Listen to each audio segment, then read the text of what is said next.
Et toi, chez toi, l'islam, ça t'apporte de la paix? Ouais.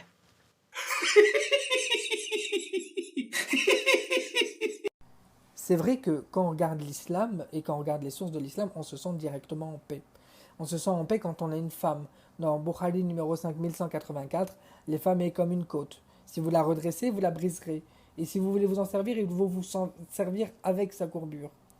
Mais on voit également Bukhari numéro 5193, lorsqu'un mari appelle sa femme pour qu'elle vienne dans son lit et qu'elle refuse de venir, les anges la maudissent jusqu'au matin.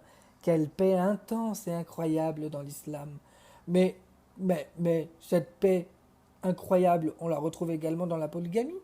Il vous est permis d'épouser 2 ou 3, parmi même 4 femmes, celles qui vous plaisent. On retrouve également une paix intense et incroyable chez la personne qui commet des fautes. Sourate 5, verset 38, le voleur et la voleuse, à tous les deux, coupez-leur la main.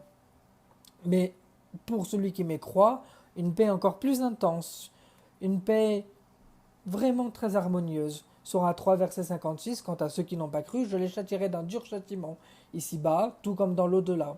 Mais cette paix, elle est encore plus incroyable et plus extraordinaire.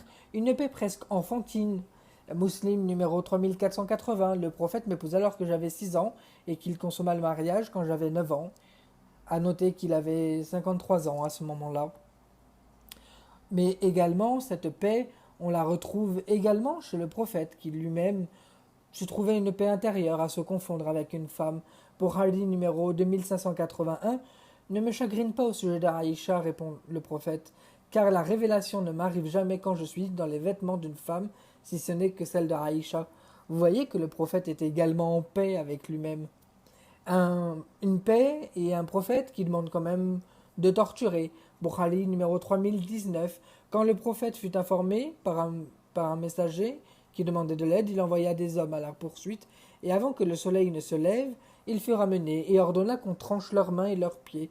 Il demanda alors que des clous qui furent chauffés soient passés sur leurs yeux et qu'ils furent abandonnés dans ce milieu-là.